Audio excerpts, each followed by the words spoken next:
My name is Athena Sinclair. I'm 34 years old, and 3 months ago I flew 18 hours to attend my sister's wedding. When I arrived at the venue, my own mother stopped me at the door and told me to leave. Not because I was late, not because I was dressed wrong, because, in front of a room full of people, she looked me straight in the eye and said, "You weren't invited." I still remember the way everyone kept moving behind her while I stood frozen in place, holding the gift I had wrapped the night before in a hotel room across the ocean. What made it worse was this: I had signed every vendor contract for that wedding. Every single one. The venue, the caterer, the florist, the photographer. My name was on all of it. My credit card was on all of it. I had paid the deposits months earlier and never once questioned it because it was my sister's wedding, and I thought that still meant something in my family. 3 days later, my mother called me. Not to apologize, not to explain. She called because there was a bill due. $38,000. And what I said next changed everything. Before I tell you exactly what happened, let me take you back to the day this whole mess began. It was last November, a Tuesday evening in London. Rain tapping against my apartment window when my phone lit up with a FaceTime call from my younger sister, Brooke.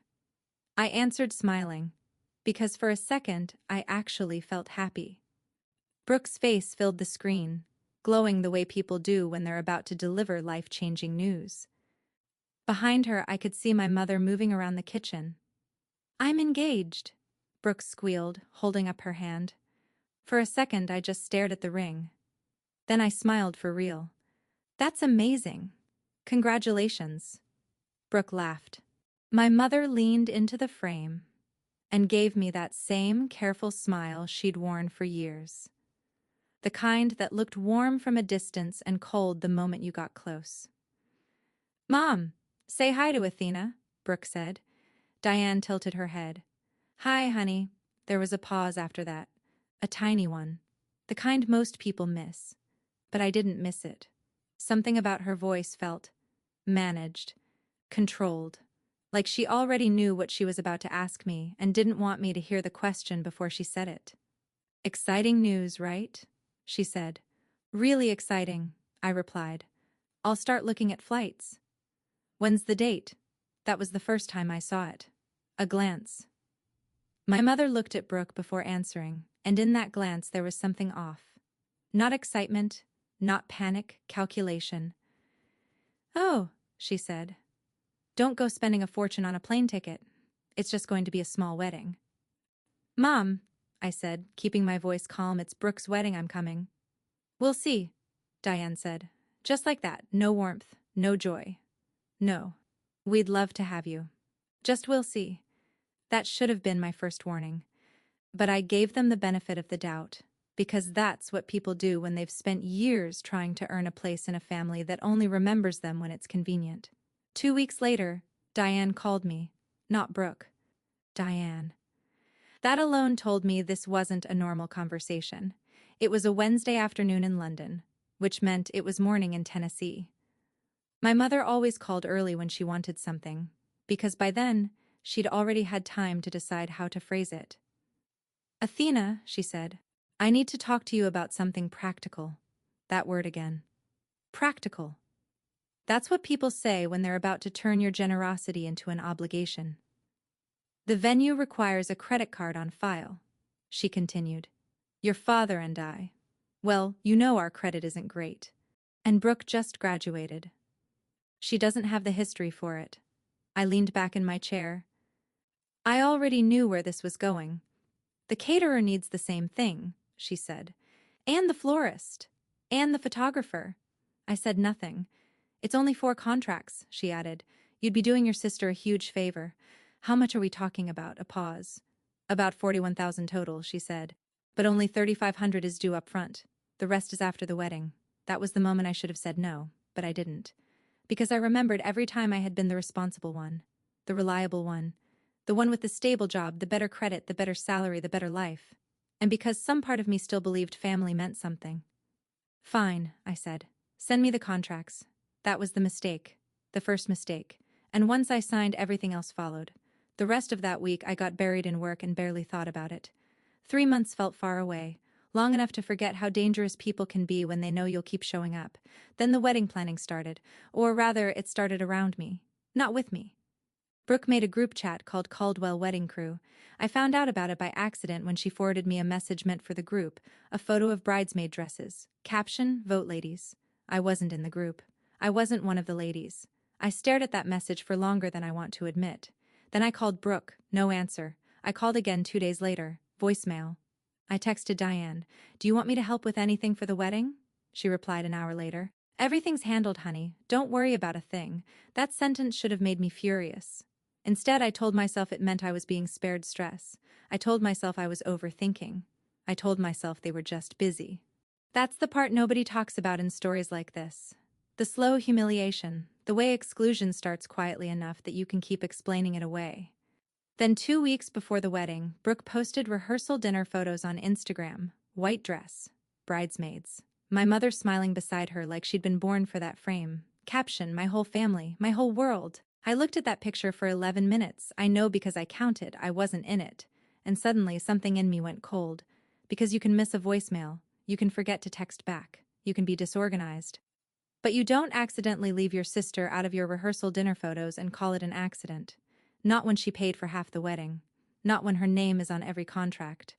Not when you have been carefully building a story that she doesn't exist. That was the point where the story stopped being painful and started becoming dangerous. 2 weeks before the wedding, Brooke posted a photo on Instagram, rehearsal dinner. A private restaurant in Cedar Bluff. Brooke in a white sundress laughing with the bridesmaids. My mother standing beside her, smiling like she had never done anything wrong in her life. The caption read, "My whole family, my whole world." I stared at that picture for 11 minutes. I know because I counted, there were 6 people in the photo. Brooke, Diane, Frank, a few bridesmaids, the groom's sister. I wasn't there. And it wasn't an accident. I called Brooke that night, no answer. I called again the next day, no answer again. So I texted Diane. "Do you want me to do anything for the wedding?" She replied almost an hour later. "Everything's handled, honey. Don't worry about a thing." That was when I started to feel it. Not anger yet. Something colder. A quiet, sinking realization that I wasn't being forgotten. I was being managed. The next morning, I looked at my flight details again. London to Chicago, Chicago to Nashville, then a 2-hour drive to Cedar Bluff. 18 hours of travel.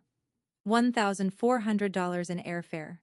4 nights in a hotel that cost more than it should have. And I was doing all of it for a wedding that no one had asked me to attend. Still, I went. Because I wanted to believe that once I was there, things would make sense. That maybe my mother was just stressed. That maybe Brooke had been distracted. That maybe I was making more of it than I should. So I packed my navy dress, wrapped Brooke's gift, and boarded the flight like a woman pretending she wasn't already bracing for impact. The first flight was fine. The second one was worse. Not because of turbulence. Because I spent the whole time watching my phone. No message from Brooke, no call from Diane, no safe travels, no can't wait to see you, just silence. When I finally landed in Nashville, I checked my phone again in the airport line. Still nothing. By the time I reached the Magnolia Inn in Cedar Bluff, it was already late evening. The front desk woman smiled when she saw me. "Here for the Caldwell Sinclair wedding?" Apparently the entire town already knew. I smiled politely and said yes. My room was small, clean, and painfully quiet. I hung the dress in the closet, set the wrapped gift on the desk. Then I tried calling Brooke one last time. Voicemail. I texted Diane. "What time should I arrive tomorrow?" Her answer came an hour later. Ceremony at 2, that was all. No warmth, no welcome, no excitement, just a time.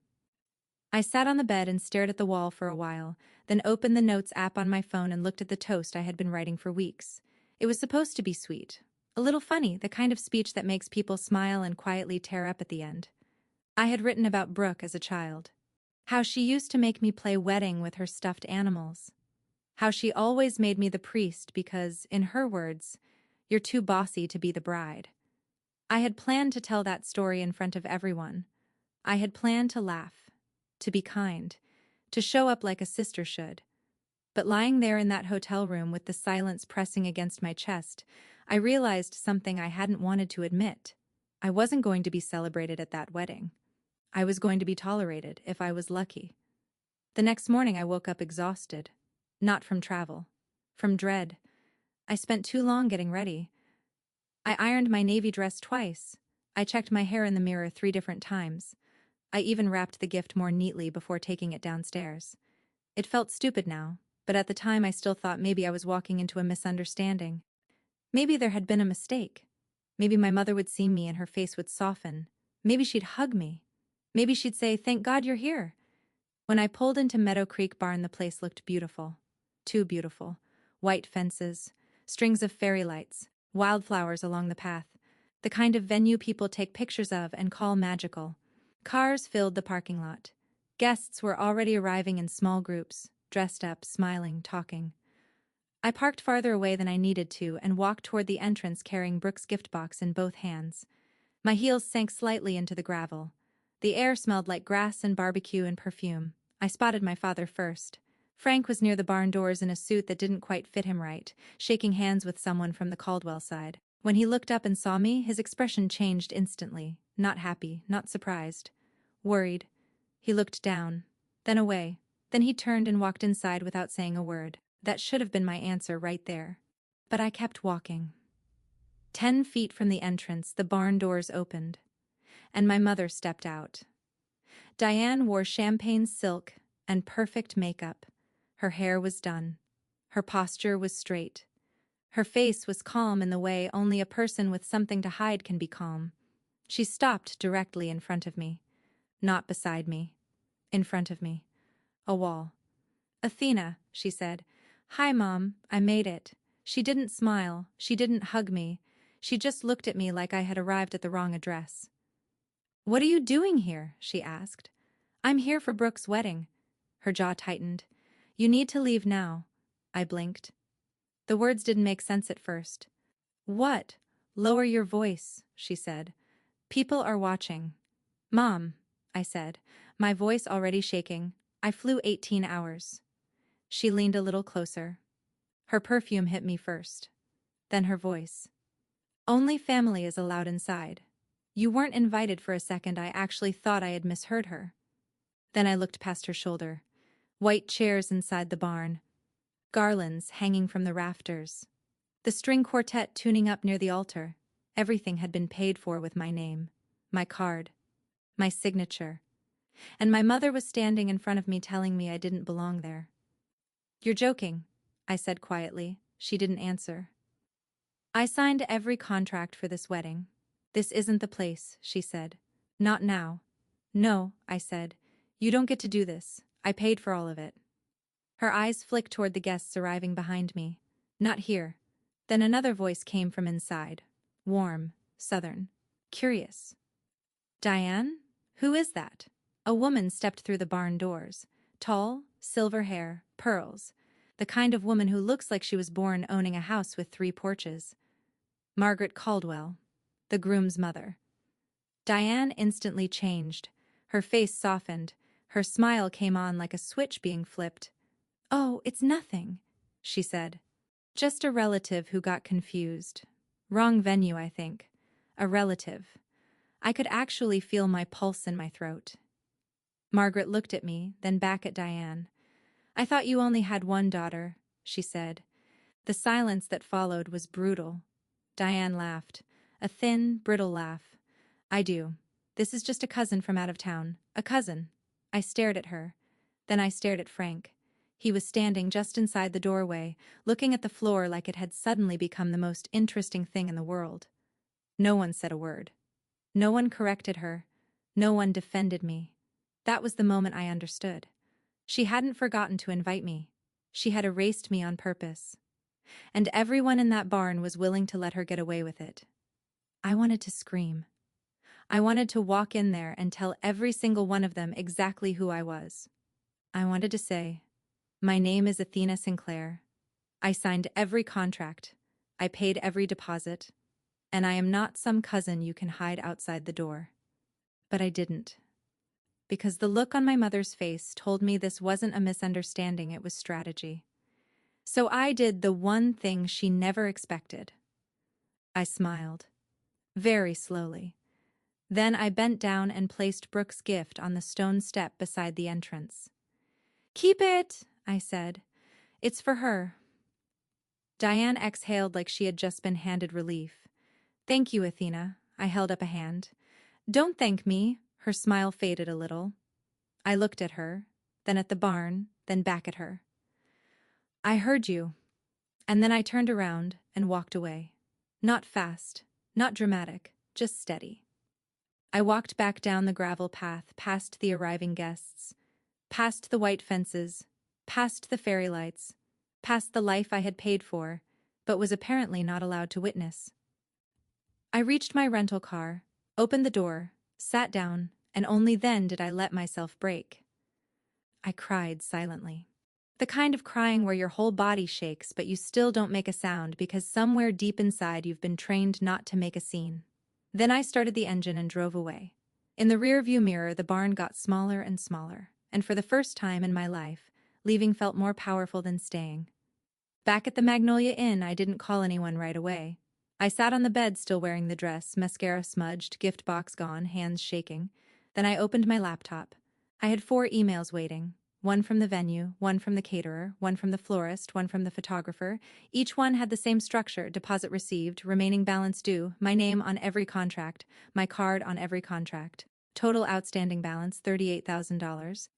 I stared at the screen for a long time, then I did something very simple. I called the venue. Hello, this is Julie. Hi, Julie. My name is Athena Sinclair. I'm the contract holder for the wedding event held this Saturday. Yes, Miss Sinclair. I need to inform you that I will not be authorizing the final payment on this contract. There was a pause. I'm sorry, are you disputing the charge? No, I said, I'm redirecting it. Another pause. You'll need to speak to the event hosts, I continued. The Sinclair family, they received the event. After that, I made the same call to the caterer, then the florist, then the photographer. 12 minutes total, no shouting, no threats, no emotional speech. Just a calm, legal final no. By the time I hung up, the room felt different. Not happier, not healed, just clearer. The next morning I changed my flight. I wasn't staying in Tennessee to be punished, and I wasn't staying to hear the lies they would tell after the fact.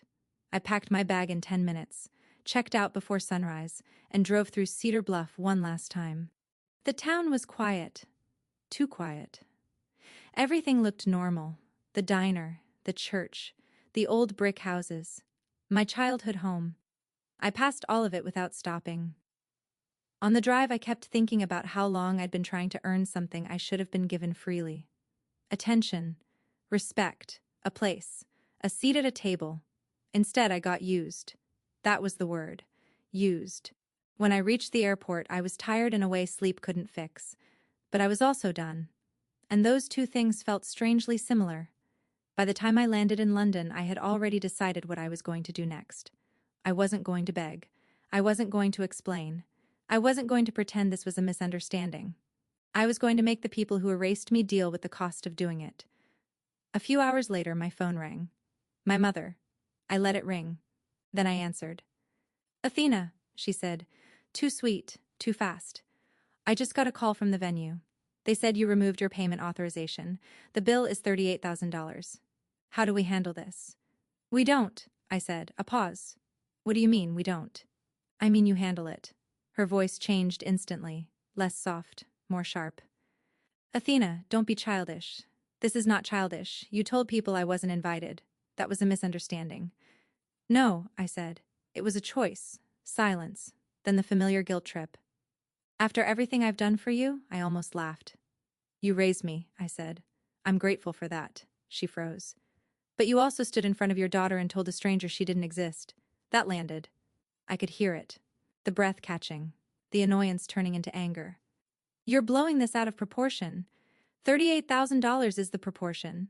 She started talking about my father's blood pressure, about stress, about how this could affect him. I listened. Then I said, Dad stood there and said nothing. He made his choice too. That shut her up. Not for long. She called back 40 minutes later in a completely different tone. Now she was furious. Now she was accusing me. Now I was the cruel one. You're ruining your sister's marriage. No, I said. Your lie did that. Brooke called next, crying. She said she didn't know things had gotten this bad. I told her she was lying. She said Mom handled everything. I said that was exactly the problem. Then my father called. He barely ever called. When he did, it usually meant my mother had run out of options. Can you be flexible on this? He asked. Dad, did you know she told people I'm not your daughter? Silence. Then he hung up. That told me enough. Then Aunt Ruth called. and for the first time, someone in my family said the words I had needed to hear for years. What they did to you was wrong, not complicated, not misunderstanding. Wrong. She told Margaret Caldwell everything. How I had paid the deposits, how I had traveled 18 hours, how my mother had stood at the door and called me a cousin. And Margaret Caldwell, to her credit, was not the kind of woman who tolerated being lied to. By the end of the week, the truth was moving through Cedar Bluff faster than the wedding gossip ever had. The Caldwells were furious.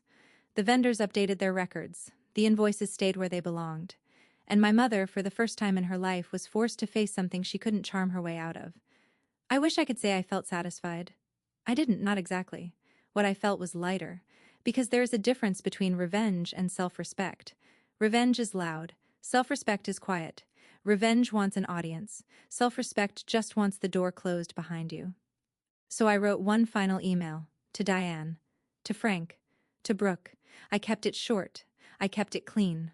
I have removed my payment authorization for all wedding-related vendor contracts. The outstanding balance has been redirected to the event hosts. I will not discuss this further. If you want a relationship with me in the future, it starts with honesty, not invoices. Then I sent it, and for the first time in a very long time I didn't wait for a response. I made tea. I stood by my window, I looked out at the courtyard below, and I realized something simple. They had spent years teaching me that love had to be earned, that belonging had to be purchased, that being useful was the same as being valued, but none of that was true. I was never too much, they were just too little, and now they could live with the cost of that.